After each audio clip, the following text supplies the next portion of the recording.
میری شادی کو 2 سال ہو گئے تھے اور میرا غریب شوہر اچانک بہت امیر ہو گیا تھا۔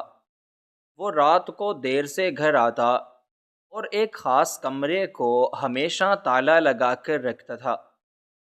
ایک دن وہ چابی میز پر ہی بھول گیا۔ میں نے دھڑکتے دل کے ساتھ اس کمرے کا دروازہ کھولا۔ اندر کوئی خزانہ نہیں تھا، بلکہ دیواروں پر شہر کے لاپتہ ہونے والے بچوں کی تصویریں لگی تھیں اور بیچ میں رکھی ڈائری پڑھ کر میری جان خشک ہو گئی، کیونکہ اس میں لکھا تھا کہ میرا نام عائشہ ہے اور میرے شوہر کا نام سلمان ہے۔ ہماری شادی کو گزرے ہوئے پورے 2 سال کا عرصہ ہو چکا ہے۔ یہ 2 سال ہم نے انتہائی غربت اور تنگی کی حالت میں گزارے ہیں۔ ہماری شادی 2 خاندانوں کی مرضی سے ایک انتہائی سادہ تقریب میں ہوئی تھی، جس میں کوئی خاص دکھاوا یا فضول خرچی بالکل بھی نہیں کی گئی تھی۔ شادی کے بعد جب میں اپنے سسرال آئی تو مجھے اندازہ ہوا کہ میرے شوہر کی مالی حالت بہت ہی زیادہ کمزور ہے اور ان کے خاندان کے پاس آمدنی کا کوئی بڑا ذریعہ موجود نہیں ہے۔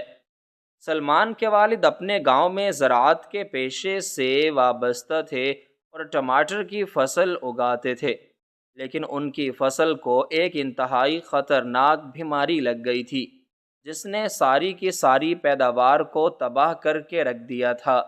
اس بیماری کی وجہ سے ان کا بہت بڑا معاشی نقصان ہوا اور وہ قرضوں کے بوجھ تلے دب گئے۔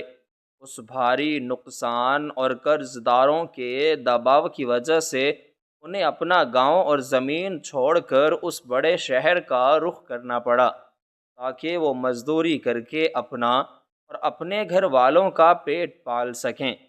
شہر آ کر سلمان کو بہت مشکلوں کے بعد ایک جگہ کام ملا۔ وہ شہر کے ایک بہت بڑے سامان ذخیرہ کرنے والے گودام میں ایک کلرک کے طور پر کام کرتے تھے۔ ان کا کام گودام کے بڑے اور بھاری لوہے کے دروازے پر کھڑے ہو کر اندر آنے والی مال بردار گاڑیوں کی آمد و رفت کا مکمل حساب رکھنا اور ان کے اجازت نامے بنانا تھا۔ یہ سارا دن کا کھڑے رہنے اور دھول مٹی پھانکنے والا انتہائی سخت کام تھا۔ انہیں روزانہ سینکڑوں بڑی گاڑیوں کا حساب کتاب رکھنا پڑتا تھا اور ان کے کاغذات کی جانچ پڑتال کرنی پڑتی تھی، جس کے عوض انہیں مہینے کے آخر میں جو تنخواہ ملتی تھی وہ اتنی کم ہوتی تھی کہ اس سے بمشکل ہمارے گھر کے 2 وقت کے سادے کھانے کا انتظام ہو پاتا تھا۔ ہمارا گھر ایک بہت ہی پسماندہ اور گرجان آباد علاقے میں کرائے پر تھا، جس کی حالت بہت خستہ تھی۔ اس کی چھت برسات کے دنوں میں کئی جگہوں سے ٹپکتی تھی اور دیواروں کا پلستر نمی کی وجہ سے اکھڑ کر زمین پر گرتا رہتا تھا۔ گرمیوں کے موسم میں جب شدید گرمی پڑتی تو ہمارے پاس اتنے پیسے بھی نہیں ہوتے تھے کہ ہم گھر کو ٹھنڈا رکھنے کے لیے سورج کی روشنی سے چلنے والا کوئی چھوٹا سا نظام یا کوئی بڑی بیٹری ہی خرید سکیں۔ ہم راتوں کو گرمی اور حبس میں جاگ کر گزارتے اور ہاتھ والے پنکھے جھلتے رہتے تھے۔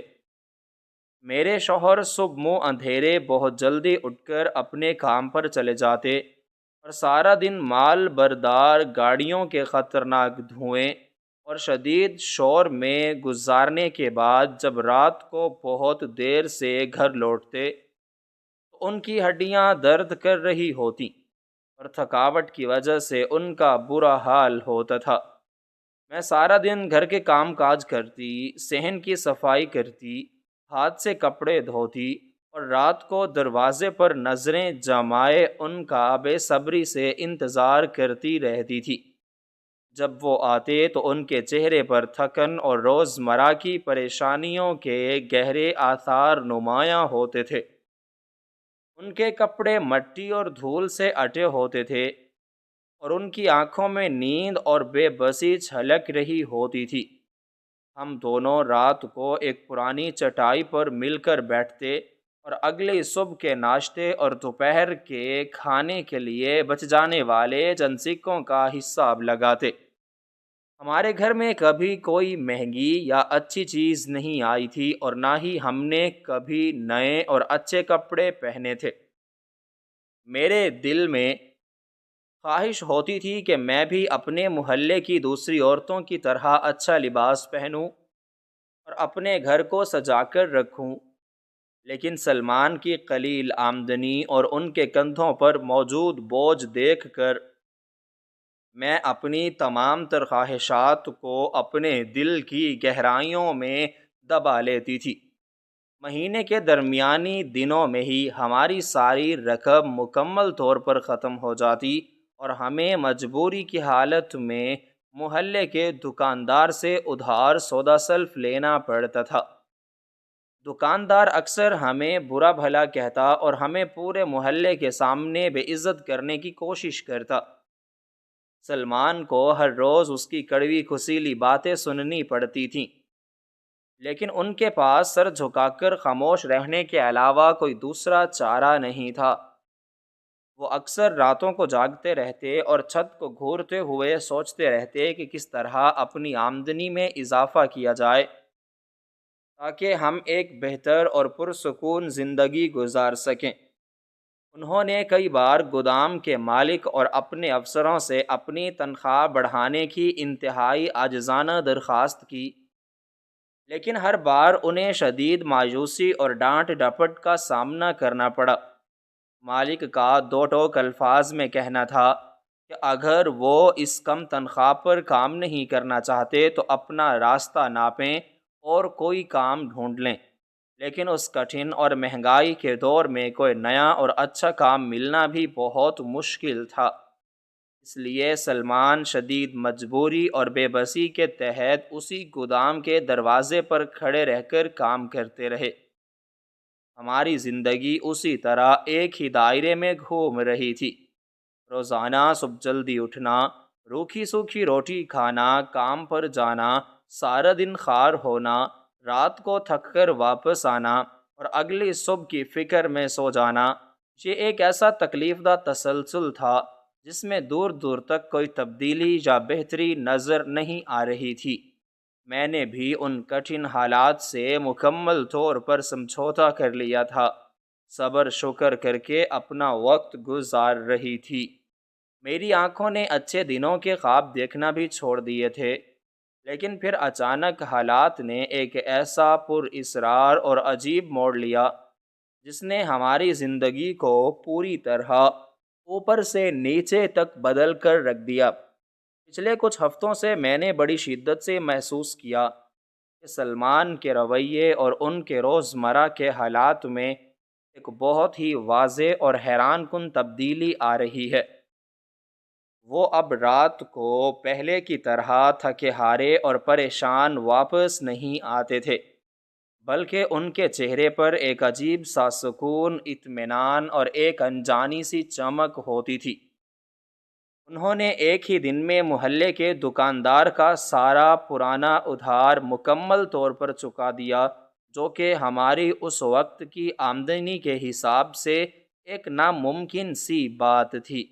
میں نے انتہائی حیرانی اور خوشی کے ملے جلے تاثرات کے ساتھ ان سے پوچھا کہ اتنے سارے پیسے اچانک کہاں سے آ گئے؟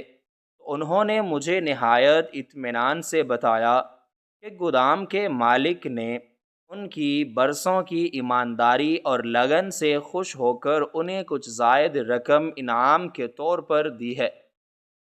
میں نے ایک سادہ اور غریب بیوی ہونے کے ناطے ان کی اس بات پر فوراً یقین کر لیا، کیونکہ وہ واقعی بہت محنتی اور انتہائی ایماندار انسان تھے، اور میں سمجھتی تھی کہ شاید خدا نے ہماری سن لی ہے، لیکن میری اس حیرت میں اس وقت مزید 100 گنا اضافہ ہوا جب اگلے ہی دن وہ بازار سے بہت سارا مہنگا اور اچھا سودا سلف پھل اور خاص طور پر میرے لیے کپڑوں کے کئی نئے اور قیمتی جوڑے لے آئے۔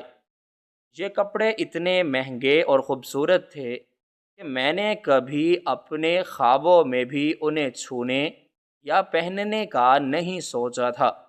ان کی چمک دمک دیکھ کر میری آنکھوں میں آنسو آ گئے۔ میں نے پھر سے ان سے اتنے سارے پیسوں کے بارے میں ڈرتے ڈرتے پوچھا تو انہوں نے بات کو مسکرا کر ٹال دیا اور میرے سر پر ہاتھ رکھ کر کہا کہ میں اب پیسوں کی بالکل بھی فکر نہ کروں، کیونکہ اب ہمارے پرانے اور برے دن ہمیشہ کے لیے ختم ہو گئے ہیں۔ اس دن کے بعد تو ہمارے گھر میں جیسے پیسوں کی ایک نہ رکنے والی بارش شروع ہو گئی۔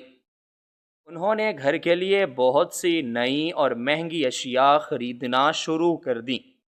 ہمارے اس چھوٹے اور خستہ حال سے گھر میں ایسی ایسی چیزیں آنا شروع ہو گئیں جو ہمارے پورے محلے میں کسی کے پاس نہیں تھیں۔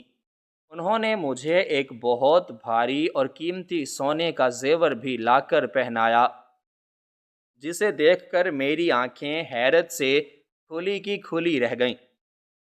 میں نے انہیں بار بار یاد دلانے کی کوشش کی کہ ان کی آمدنی تو بہت ہی زیادہ کم ہے، اور اتنی جلدی چھیڑ چھاڑ چیر پھاڑ اتنا سارا پیسہ کہاں سے آ سکتا ہے، لیکن وہ ہر بار کوئی نہ کوئی نیا بہانہ بنا کر مجھے مطمئن کرنے کی بھرپور کوشش کرتے۔ وہ کہتے کہ انہوں نے گودام کے کام کے ساتھ ساتھ شہر کے کچھ نئے اور بڑے تاجروں کے ساتھ مل کر کوئی دوسرا کام بھی شروع کر دیا ہے، جس میں بہت زیادہ اور فوری منافع ہے۔ وہ مجھے کبھی بھی اس نئے کام کی کوئی واضح تفصیل نہیں بتاتے تھے، بس سختی سے اتنا کہتے تھے کہ اب مجھے پیسوں کی کوئی فکر کرنے کی ضرورت نہیں ہے، اور میں صرف اپنی خوشیوں پر توجہ دوں۔ میں نے بھی آہستہ آہستہ ان سے پیسوں کے بارے میں مزید سوال کرنا بند کر دیے، کیونکہ ہر عام انسان کی طرح میں بھی غربت، بھوک اور لوگوں کے طعنوں سے شدید تنگ آ چکی تھی، اور اس نئی ملنے والی خوشحالی اور دولت نے مجھے بھی اپنی کشش میں بری طرح کھینچ لیا تھا، اور میں بھی ان سکھ کے دنوں کی عادی ہونے لگی تھی۔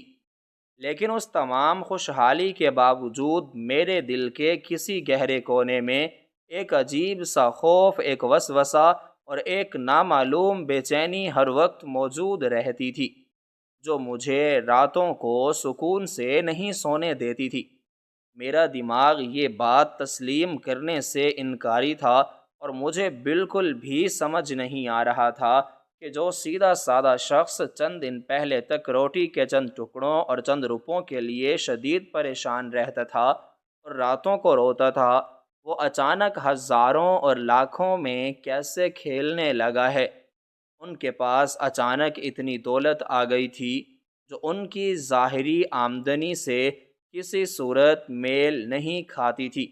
اس اچانک آنے والی دولت کے ساتھ ہی سلمان کے روزمرہ کے معمولات بھی مکمل طور پر بدلنا شروع ہو گئے تھے۔ میری زندگی میں جو ایک سکون اور اطمینان تھا، وہ دولت کے آنے کے باوجود کہیں کھو گیا تھا۔ پہلے ہمارے پاس پیسہ نہیں تھا، لیکن ہم دونوں میاں بیوی ایک دوسرے کے ساتھ اپنے دکھ درد بانٹ لیا کرتے تھے۔ سلمان مجھ سے اپنے گودام کی ساری باتیں کرتے تھے، اور میں انہیں اپنے گھر کی پریشانیاں بتاتی تھی، لیکن اب ہمارے درمیان ایک عجیب سی خاموشی اور دوری پیدا ہو گئی تھی۔ انہوں نے مجھ سے باتیں کرنا بالکل کم کر دیا تھا، اور وہ ہر وقت کسی گہری اور پر اسرار سوچ میں غرق رہنے لگے تھے۔ ان کے چہرے پر ہر وقت ایک انجانی سی پریشانی اور خوف کے سائے لہراتے رہتے تھے۔ ان کے گھر سے جانے اور واپس آنے کا کوئی ایک وقت مقرر نہیں رہا تھا۔ پہلے وہ صبح سویرے سورج نکلنے سے پہلے اٹھ کر اپنے کام پر چلے جاتے تھے، اور شام ڈھلے بالکل وقت پر گھر آ جاتے تھے۔ لیکن اب ان کا معمول بالکل بدل چکا تھا۔ وہ دن کے کسی بھی حصے میں اچانک کوئی نامعلوم پیغام ملتے ہی تیزی سے تیار ہو کر گھر سے نکل جاتے، اور پھر کئی کئی گھنٹوں اور بعض اوقات تو پورے دن اور رات تک ان کا کوئی اتا پتہ نہیں ہوتا تھا۔ میری ان سے بات چیت بھی اب بہت کم ہونے لگی تھی۔ میں سارا دن اس بڑے اور نئے سامان سے بھرے ہوئے گھر میں اکیلی گھومتی رہتی اور ان کا انتظار کرتی رہتی تھی۔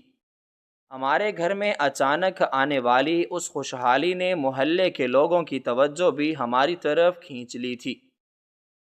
وہ رشتہ دار اور پڑوسی جو کل تک ہماری غربت کی وجہ سے ہم سے بات کرنا بھی پسند نہیں کرتے تھے، اب اچانک ہمارے گھر کے چکر لگانے لگے تھے۔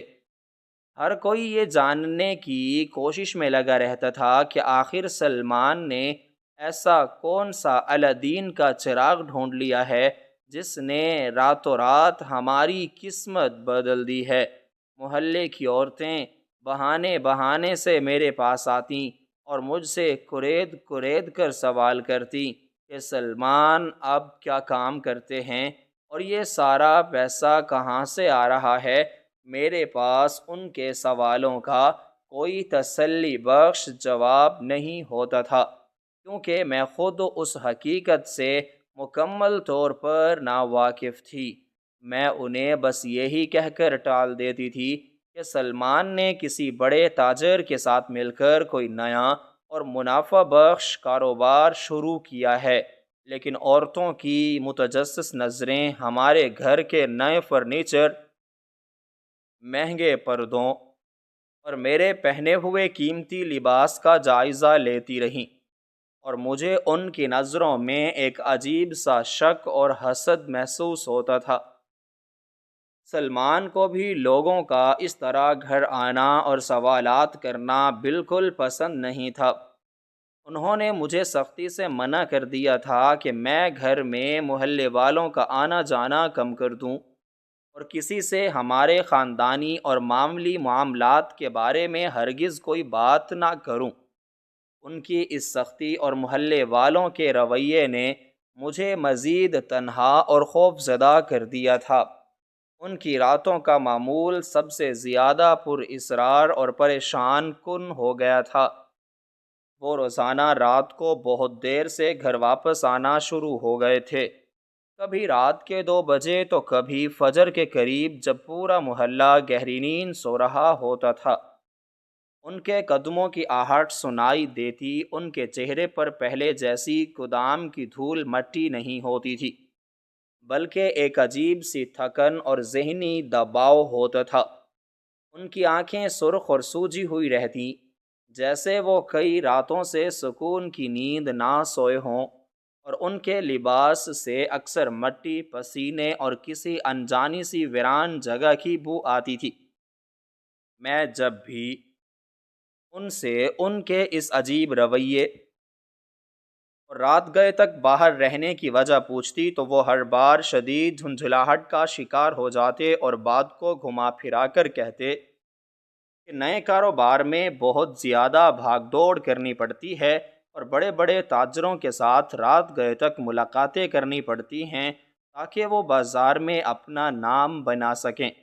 لیکن میرا دل ان کی ان باتوں کو ماننے کے لیے بالکل بھی تیار نہیں تھا، کیونکہ میں نے کبھی کسی سچے اور ایماندار تاجر کو اس طرح خوف زدہ اور چھپ چھپ کر زندگی گزارتے نہیں دیکھا تھا۔ ان کی عادات میں ایک عجیب سا خوف اور حد سے زیادہ چوکنا پن آ گیا تھا۔ وہ جب بھی گھر آتے تو سب سے پہلے گھر کے مرکزی دروازے اور تمام کھڑکیوں کی چٹخنیاں خود دوبارہ چیک کرتے کہ کہیں کوئی دروازہ یا کھڑکی کھلی تو نہیں رہ گئی۔ ذرا سی آہٹ پر چونک کر اٹھ بیٹھتے اور کھڑکی کے پردے کے پیچھے چھپ کر باہر گلی میں جھانکنے لگتے، جیسے انہیں ہر وقت کسی کے آنے کا یا کسی کے حملے کا ڈر ہو۔ میں نے کئی بار رات کے پچھلے پہر انہیں اپنے بستر پر جاگتے اور چھت کو گھورتے ہوئے پایا ہے۔ ان کی یہ حالت دیکھ کر میرا دل اندر ہی اندر کٹتا رہتا تھا کہ آخر اتنے پیسوں کا کیا فائدہ جس نے میرے شوہر کا سارا سکون چھین لیا ہے۔ ہمارے گھر کے بالکل پچھلے حصے میں ایک انتہائی پرانا چھوٹا سا اور تاریک کمرہ تھا، جسے ہم عام طور پر فالتو سامان، پرانی چارپائیوں اور ٹوٹے ہوئے برتنوں کو رکھنے کے لیے استعمال کرتے تھے۔ اس کمرے کی حالت بہت خستہ تھی، اس کی دیواروں کا رنگ اکھڑ چکا تھا اور اس میں ہر وقت ایک عجیب سی سیلن اور حبس کی بو بھری رہتی تھی۔ ایک دن صبح جب میں سو کر اٹھی تو میں نے انتہائی حیرت سے دیکھا کہ سلمان نے اس پرانے کمرے کا سارا فالتو اور ٹوٹا ہوا سامان نکال کر باہر صحن میں پھینک دیا ہے، اور وہ خود اس کمرے کی صفائی اور دھلائی میں پوری طرح مصروف ہیں۔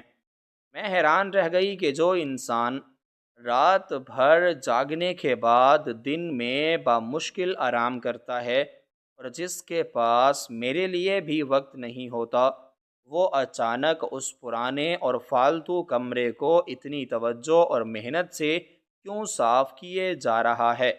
میں نے آگے بڑھ کر ان کی مدد کرنی چاہی اور جھاڑو پکڑنے کی کوشش کی، لیکن انہوں نے مجھے سختی سے اپنے ہاتھ کے اشارے سے روک دیا اور انتہائی کرخت لہجے میں کہا کہ وہ اپنا یہ کام خود کر لیں گے اور مجھے اس طرف آنے کی قطعی طور پر کوئی ضرورت نہیں ہے۔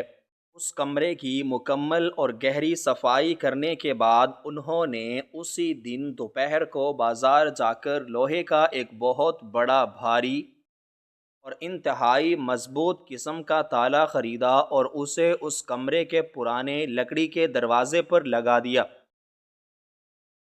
اس نے گھر کے اس ایک خاص کمرے پر اپنا مکمل قبضہ جما لیا تھا اور اسے ہمیشہ وہ ایک بھاری تالا لگا کر رکھتا تھا۔ اس بھاری تالے کی چابی وہ ہر وقت اپنے پاس محفوظ رکھتے تھے، چاہے وہ سو رہے ہوں یا جاگ رہے ہوں۔ چابی ان کے گلے میں ایک کالے دھاگے کے ساتھ بندھی رہتی تھی جو ان کے لباس کے اندر چھپی ہوتی تھی، اور وہ کسی کو بھی، حتیٰ کہ مجھے بھی، اس چابی کے یا اس دروازے کے قریب پھٹکنے نہیں دیتے تھے۔ یہ کمرہ اب ہمارے اس خوشحال گھر کا سب سے پر اسرار، تاریک اور خوفناک حصہ بن چکا تھا، جس کی وجہ سے مجھے اپنے ہی گھر میں گھٹن اور ڈر محسوس ہونے لگا تھا۔ سلمان جب بھی گھر سے باہر واپس آتے تو ان کی سب سے پہلی منزل وہی بند کمرہ ہوتا تھا۔ وہ سیدھے اس کمرے کی طرف جاتے، اپنا بھاری اور بڑا تالا کھول کر جلدی سے اندر داخل ہوتے اور دروازہ اندر سے بند کر لیتے۔ وہ کئی گھنٹوں تک اس کمرے کے اندر تنہا بند رہتے اور اندر سے کبھی کوئی آواز باہر نہیں آتی تھی۔ میں اکثر شدید تجسس اور خوف کے مارے اس دروازے کے بالکل قریب جا کر اپنا کان لکڑی کے ساتھ لگا کر اندر کی آہٹ سننے کی کوشش کرتی، لیکن مجھے صرف ان کے قدموں کی ہلکی آہٹ یا کسی پرانے کاغذ کے پلٹنے کی معمولی سی آواز کے سوا کبھی کچھ سنائی نہیں دیتا تھا۔ ایک دن میرا صبر جواب دے گیا اور جب وہ کئی گھنٹوں بعد اس کمرے کا تالا لگا کر باہر نکلے تو میں نے ان کا راستہ روک کر کھڑی ہو گئی۔ میں نے انتہائی منت سماجت اور کچھ غصے کے ملے جلے تاثرات کے ساتھ ان سے روتے ہوئے پوچھا کہ آخر اس پرانے اور خستہ حال کمرے میں ایسا کیا انوکھا خزانہ چھپا ہے جو آپ نے اپنی بیوی سے بھی اس قدر پردہ رکھا ہوا ہے اور مجھ پر بھی اس کی پابندی لگا دی ہے؟ میری یہ بات سنتے ہی ان کے چہرے پر ایک دم سے شدید غصہ، تناؤ اور کرختگی آ گئی۔ ان کی آنکھوں میں ایک ایسی سختی اور سرد مہری تھی جو میں نے ہماری شادی کے ان پچھلے 2 سالوں میں کبھی نہیں دیکھی تھی۔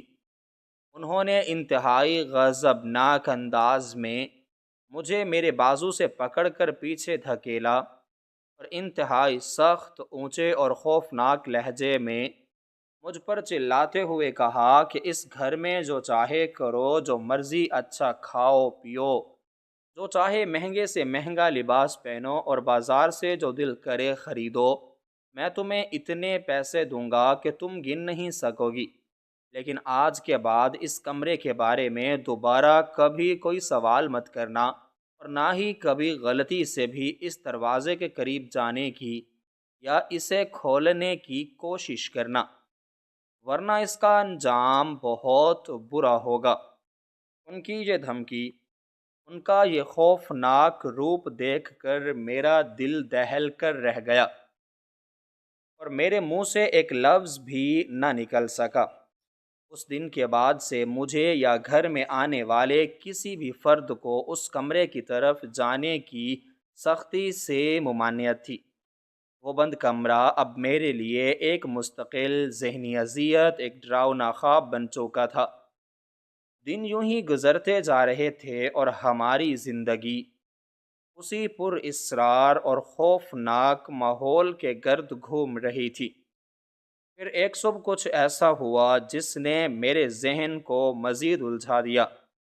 سلمان حسب معمول رات بہت دیر سے گھر لوٹے تھے اور ان کی حالت انتہائی خراب لگ رہی تھی۔ ان کے کپڑے مٹی سے اٹے ہوئے تھے اور چہرے پر شدید قسم کی الجھن اور گھبراہٹ طاری تھی۔ وہ سیدھے اس کمرے میں گئے اور کافی دیر اندر رہنے کے بعد باہر آئے۔ صبح جب ان کی آنکھ کھلی تو ان کے چہرے پر ایک عجیب سی پریشانی تھی، جیسے انہیں کسی بہت اہم کام کے لیے دیر ہو گئی ہو۔ وہ تیزی سے بستر سے اٹھے اور جلدی جلدی تیار ہونے لگے۔ ان کی حرکتوں میں ایک عجیب سی عجلت تھی۔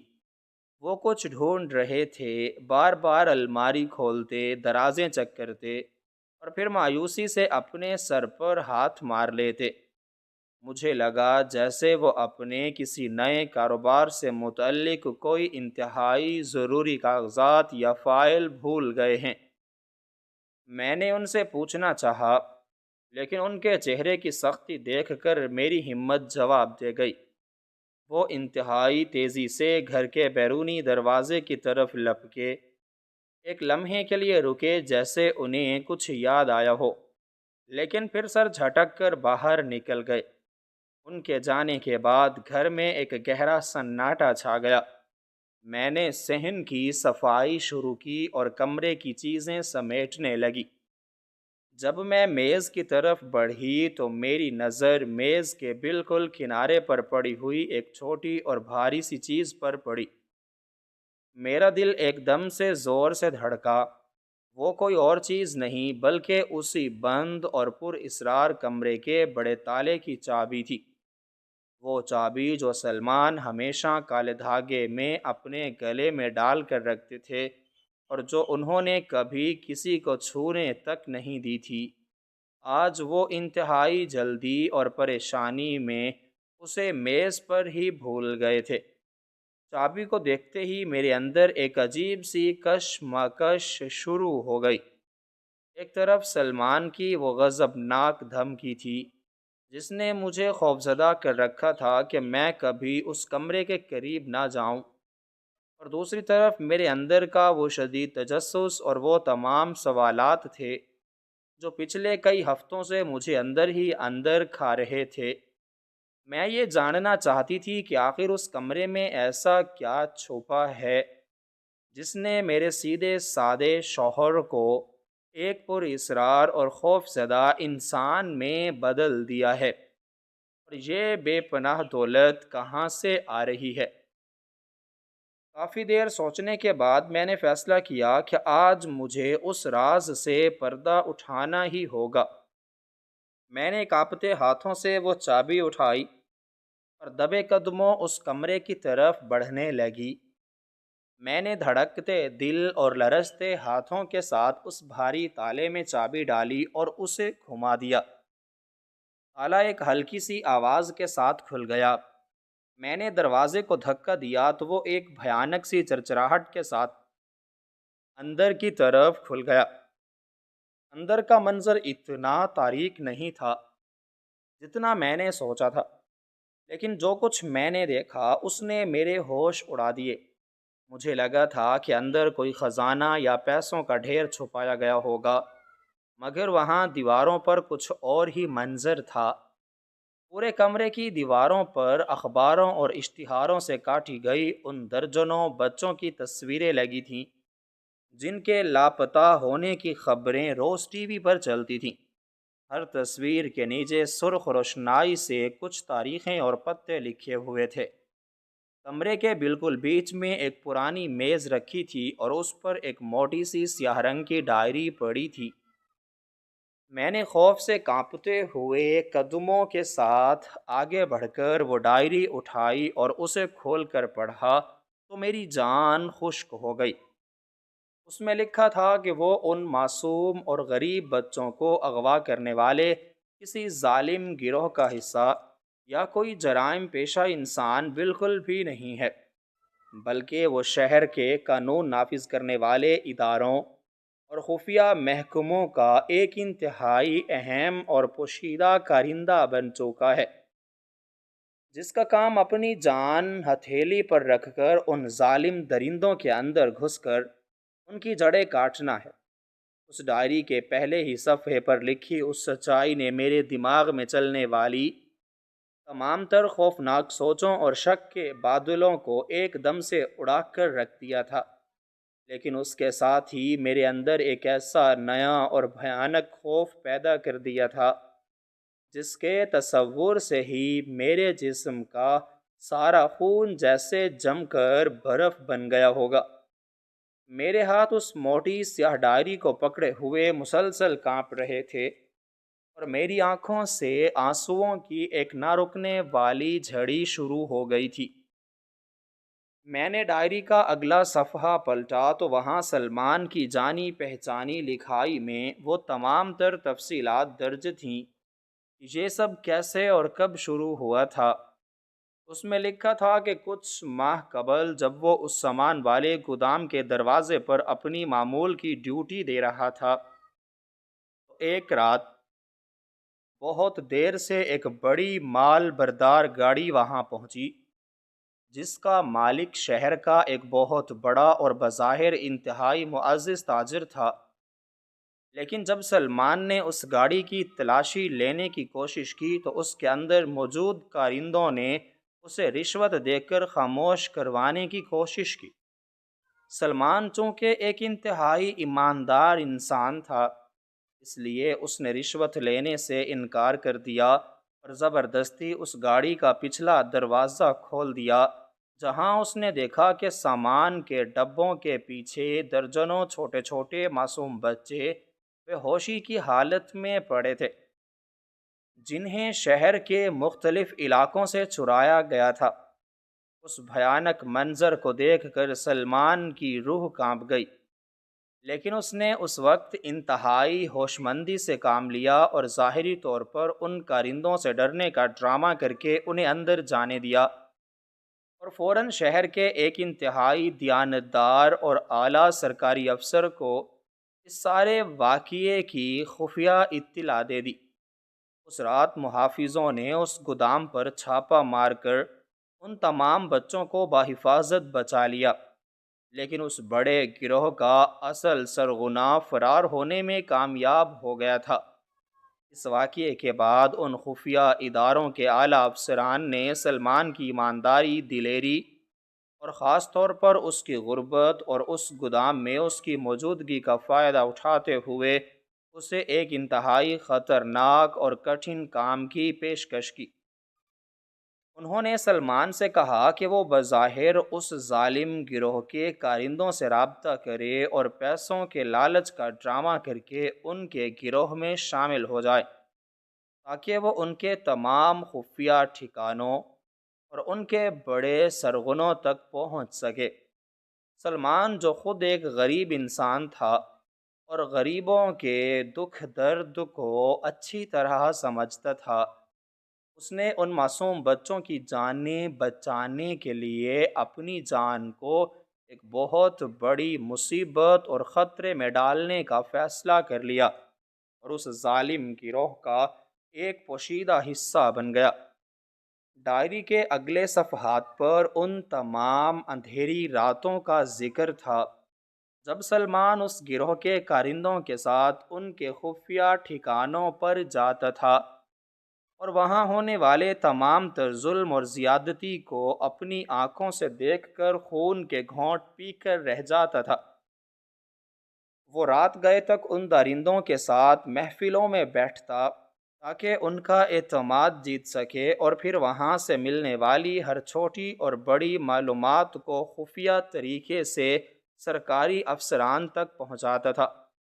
ڈائری میں اس بات کا بھی واضح طور پر ذکر تھا کہ ہمارے گھر میں اچانک آنے والی وہ بے پناہ دولت اور خوشحالی کوئی حرام کی کمائی یا کسی جرم کا حصہ نہیں تھی، بلکہ وہ حکومت اور ان خفیہ اداروں کی طرف سے دیا جانے والا ایک خاص خرچ تھا تاکہ سلمان شہر کے ان بڑے جرائم پیشہ افراد کی نظروں میں ایک کامیاب اور لالچی انسان نظر آ سکے، اور ان کا شک اس پر سے مکمل طور پر ختم ہو جائے۔ اس کے علاوہ اس میں وہ بھاری انعام کی رقم بھی شامل تھی جو حکومت اسے اس معصوم بچے کی کامیاب بازیابی اور ظالموں کی گرفتاری پر دیتی تھی جس کا سراغ سلمان لگاتا تھا۔ دیواروں پر لگی ہوئی وہ تمام تصویریں ان بچوں کی تھیں جنہیں سلمان نے بچانے کا عہد کر رکھا تھا، اور جن تصویروں کے نیچے سرخ رنگ کی تحریر تھی وہ ان بچوں کے خفیہ ٹھکانوں کی نشاندہی کرتی تھی جہاں تک سلمان پہنچنے کی کوشش کر رہا تھا۔ میں ڈائری کے صفحات پلٹتی جا رہی تھی اور میرے دل میں اپنے شوہر کے لیے ایک عجیب سی عزت اور فخر کے ساتھ ساتھ ایک انتہائی گہرا اور جان لیوا خوف بھی بڑھتا جا رہا تھا۔ سلمان نے ڈائری کے ایک صفحے پر میرے نام ایک انتہائی جذباتی اور درد بھرا پیغام بھی لکھا تھا، جس میں اس نے مجھ سے معافی مانگتے ہوئے لکھا تھا کہ میری پیاری بیوی، میں جانتا ہوں کہ تم میری اس اچانک بدلی ہوئی حالت اور میری اس بے رخی سے کتنی پریشان اور دکھی ہو۔ میں تمہیں ہر روز روتا اور گھٹتا ہوا دیکھتا ہوں، لیکن میری مجبوری یہ ہے کہ میں تمہیں اس حقیقت کے بارے میں کچھ بھی نہیں بتا سکتا، کیونکہ اگر تمہیں اس سارے معاملے کی ذرا سی بھی بھنک پڑ گئی تو تمہارے چہرے کے تاثرات یا تمہاری کوئی بھی بات محلے والوں یا اس ظالم گروہ کے کارندوں کے سامنے میرا راز فاش کر سکتی ہے، اور میں تمہاری جان کو کسی بھی قسم کے خطرے میں نہیں ڈالنا چاہتا۔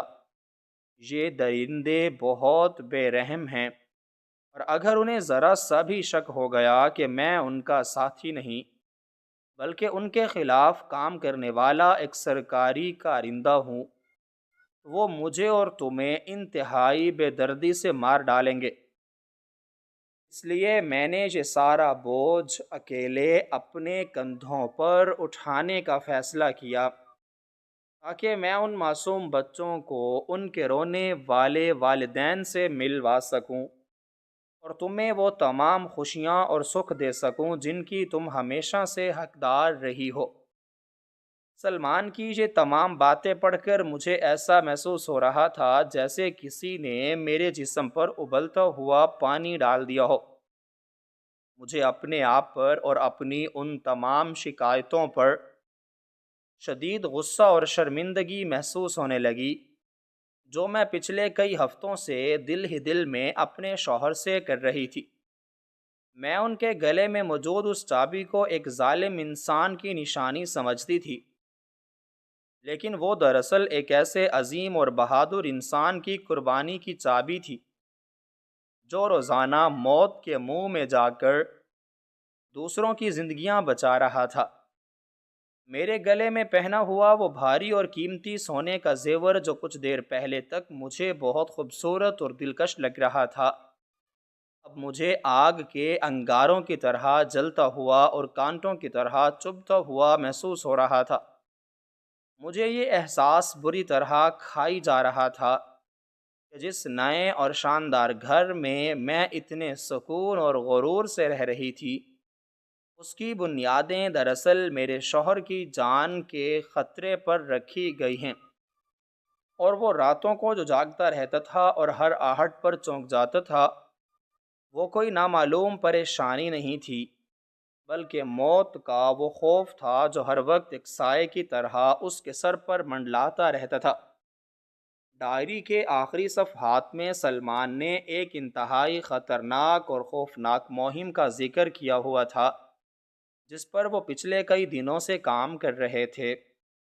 انہوں نے لکھا تھا کہ شہر کا سب سے بڑا ظالم گروہ آج رات ایک بہت بڑی کیب کے ساتھ کچھ معصوم بچوں کو شہر سے باہر بھیجنے کی تیاری کر رہا ہے، اور سلمان نے اس تمام کارروائی کی مخبری اعلیٰ افسران کو کر دی ہے، اور آج رات ہی اس ظالم گروہ کے سب سے بڑے اور خفیہ ٹھکانے پر ایک بہت بڑا چھاپا پڑنے والا ہے، جس میں یا تو وہ تمام درندے پکڑے جائیں گے یا پھر سلمان اپنی جان سے ہاتھ دھو بیٹھے گا۔ یہ وہی رات تھی جس کی صبح میں اس وقت اس کمرے میں کھڑی یہ ڈائری پڑھ رہی تھی۔ میرا دماغ سیں سیں کر رہا تھا اور مجھے سمجھ نہیں آ رہا تھا کہ میں کیا کروں۔ کیا میں چیخ چیخ کر روؤں یا اپنے شوہر کی سلامتی کے لیے دعائیں مانگوں؟ کمرے کی خاموشی مجھے اب ایک بھیانک طوفان سے پہلے کا سناٹا محسوس ہو رہی تھی۔ میں نے ڈائری کو اپنے سینے سے لگا لیا اور وہیں اس پرانی میز کے سہارے زمین پر بیٹھ کر بے تحاشا رونے لگی۔ مجھے اس بات کا شدید خوف کھائی جا رہا تھا کہ سلمان صبح اتنی جلدی اور پریشانی میں گھر سے کیوں نکلے تھے، اور وہ اپنی اتنی اہم ڈائری اور اس کمرے کی چابی گھر پر ہی کیوں بھول گئے تھے۔ کیا انہیں کسی خطرے کا احساس ہو گیا تھا، یا ان کا راز ان درندوں کے سامنے کھل گیا تھا؟ یہ تمام سوالات ایک زہریلے سانپ کی طرح میرے دماغ کو ڈس رہے تھے۔ میں اس تاریک کمرے کے فرش پر بیٹھی ان بچوں کی تصویروں کو دیکھ رہی تھی، اور میرے کان گھر کے بیرونی دروازے پر لگی ہر آہٹ کو سننے کے لیے بے چین تھے۔ وقت گزرتا جا رہا تھا اور دوپہر ڈھلنے لگی تھی، لیکن میرے شوہر کی کوئی خبر نہیں تھی۔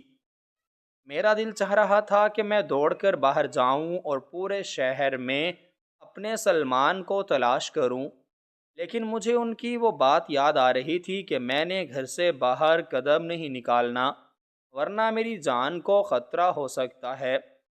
میں اپنے ہی گھر میں ایک قیدی بن کر رہ گئی تھی، ایک ایسی قیدی جس کا محافظ خود کسی بہت بڑی اور جان لیوا مصیبت میں گھرا ہوا تھا۔ مجھے ہر گزرتے لمحے کے ساتھ یہ احساس شدت سے ہو رہا تھا کہ آج کی رات ہماری زندگی کی سب سے طویل اور بھیانک رات ہونے والی ہے، اور اس ڈائری میں چھپا ہوا یہ خوفناک راز اب صرف مجھ تک محدود نہیں رہا، بلکہ یہ ہمارے پورے وجود اور ہمارے مستقبل کو ایک ایسے تاریک اور اندھے غار کی طرف دھکیل چکا ہے جہاں سے واپسی کا کوئی راستہ مجھے نظر نہیں آ رہا تھا۔ میری آنکھوں کے سامنے وہ تمام منظر گھوم رہے تھے جب سلمان تھکا ہارا گھر آتا تھا اور میں اسے تسلی دینے کی بجائے اس پر طعنے کستی تھی۔ مجھے اپنی ہر ایک بات پر شدید پچھتاوا ہو رہا تھا، لیکن اب پچھتانے کا کوئی فائدہ نہیں تھا کیونکہ تیر کمان سے نکل چکا تھا، اور میرا شوہر اس وقت موت اور زندگی کی ایک ایسی خوفناک جنگ لڑ رہا تھا جس میں اس کے پاس کوئی ہتھیار نہیں تھا سوائے اس کی سچائی اور اس کے بہادر دل کے۔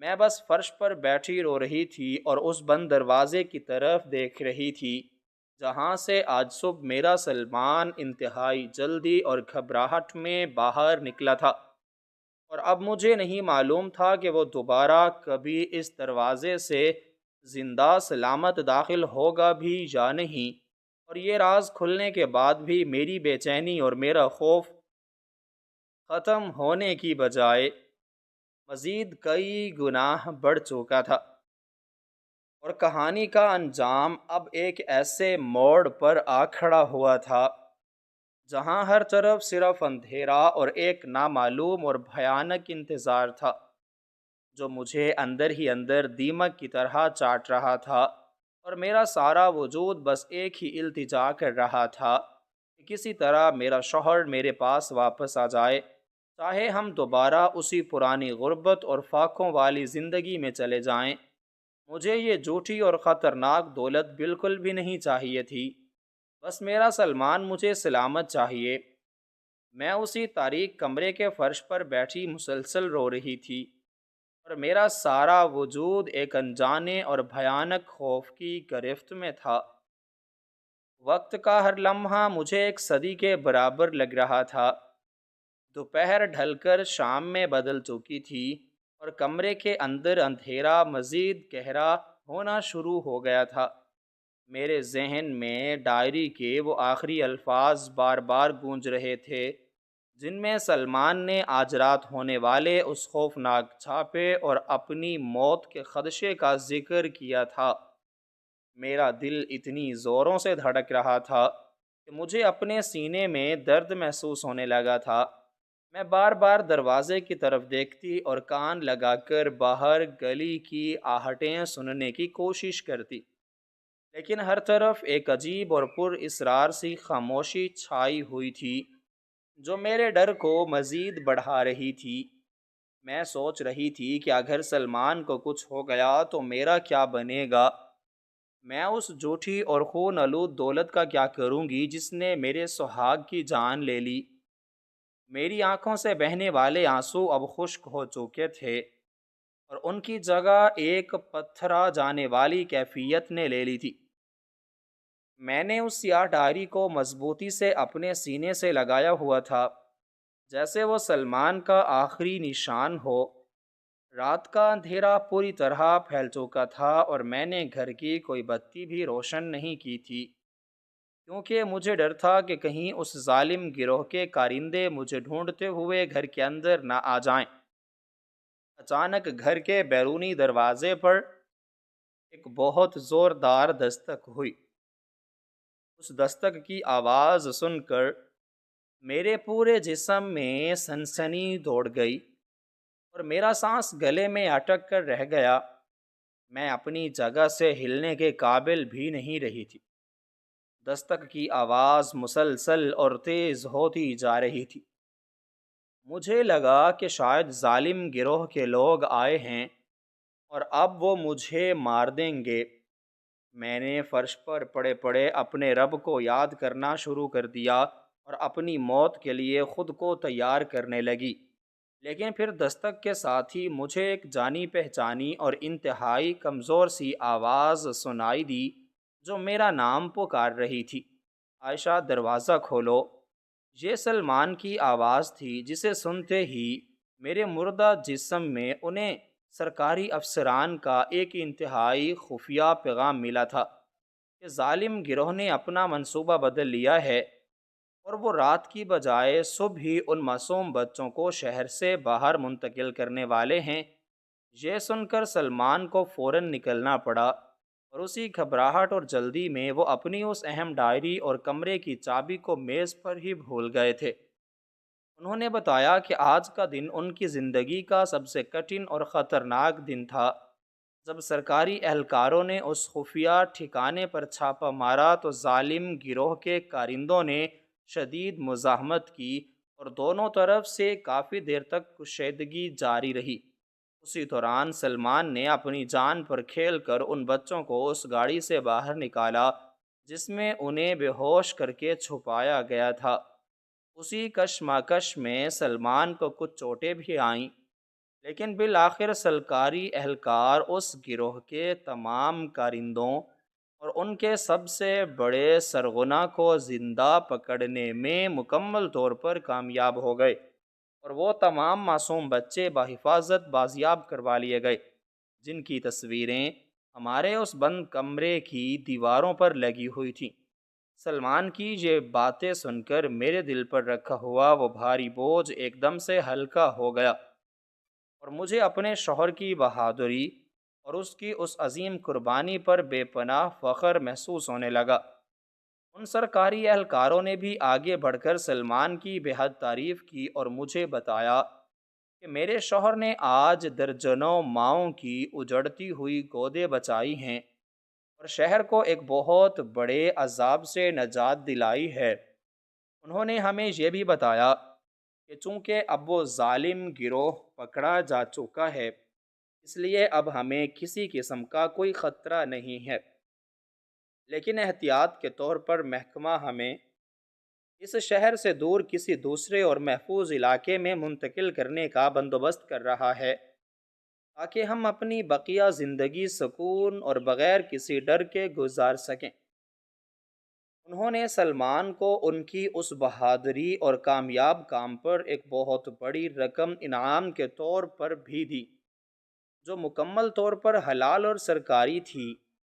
یہ سب سن کر میری خوشی کا کوئی ٹھکانہ نہیں رہا، لیکن میں نے اور سلمان نے اسی وقت ایک فیصلہ کیا کہ ہم اس بے پناہ دولت اور اس بڑے گھر کو یہیں چھوڑ دیں گے، کیونکہ یہ سب چیزیں ہمیں اس بھیانک خوف اور ان اندھیری راتوں کی یاد دلاتی رہیں گی۔ ہم نے فیصلہ کیا کہ ہم اس انعام کی رقم سے کسی چھوٹے شہر میں ایک سادہ سا گھر لیں گے اور کوئی چھوٹا اور حلال منافع بخش کام شروع کریں گے، جہاں رات کو سونے کے لیے ہمیں دروازوں پر بھاری تالے نہ لگانے پڑیں، اور جہاں ہم کسی ڈر کے بغیر ایک دوسرے کے ساتھ پرسکون وقت کو گزار سکیں۔ ہم نے وہ تمام مہنگے کپڑے، وہ قیمتی سونے کے زیورات اور گھر کا وہ سارا نیا سامان وہیں اسی گھر میں چھوڑ دیا، اور صرف اپنے پہننے کے چند ضروری اور پرانے کپڑے لے کر ان اہلکاروں کی نگرانی میں اس رات ہمیشہ کے لیے اس شہر سے روانہ ہو گئے۔ وہ سفر ہماری زندگی کا سب سے پرسکون اور راحت بخش سفر تھا، جس میں نہ کوئی خوف تھا اور نہ ہی کوئی راز چھپانے کی مجبوری۔ میں نے سلمان کا ہاتھ اپنے ہاتھوں میں سختی سے پکڑا ہوا تھا اور ان کی تھکی ہوئی لیکن پرسکون آنکھوں میں دیکھ رہی تھی۔ مجھے اب ان کے چہرے پر کوئی الجھن یا گھبراہٹ نظر نہیں آ رہی تھی، بلکہ وہاں ایک ایسا سچا اور گہرا اطمینان تھا جو دنیا کی کسی بھی دولت سے نہیں خریدا جا سکتا تھا۔ چند دنوں کے سفر کے بعد ہم ایک بالکل نئے اور خوبصورت علاقے میں پہنچے، جہاں ہم نے ایک چھوٹا لیکن اپنا ایک پرسکون گھر لے لیا۔ سلمان نے اپنی اس محنت اور انعام کی رقم سے ایک چھوٹی سی دکان کھول لی، جہاں وہ ایمانداری کے ساتھ اپنا کام کرتے اور شام کو ہنستے مسکراتے گھر واپس آتے۔ اب ہماری زندگی میں کوئی پراسرار کمرہ نہیں تھا، کوئی بند دروازہ نہیں تھا، اور نہ ہی کسی ظالم گروہ کا کوئی خوف باقی تھا۔ ہم رات کو سکون کی نیند سوتے اور صبح ایک نئی امید کے ساتھ جاگتے۔ وہ سیاہ ڈائری اور وہ تصویریں اب ہمارے ماضی کا ایک ایسا حصہ بن چکی تھیں جو ہمیں ہمیشہ یہ یاد دلاتی رہیں گی کہ سچی خوشی دولت میں نہیں بلکہ انسان کے ضمیر کے سکون اور دوسروں کے دکھ درد کو اپنا سمجھنے میں پوشیدہ ہے۔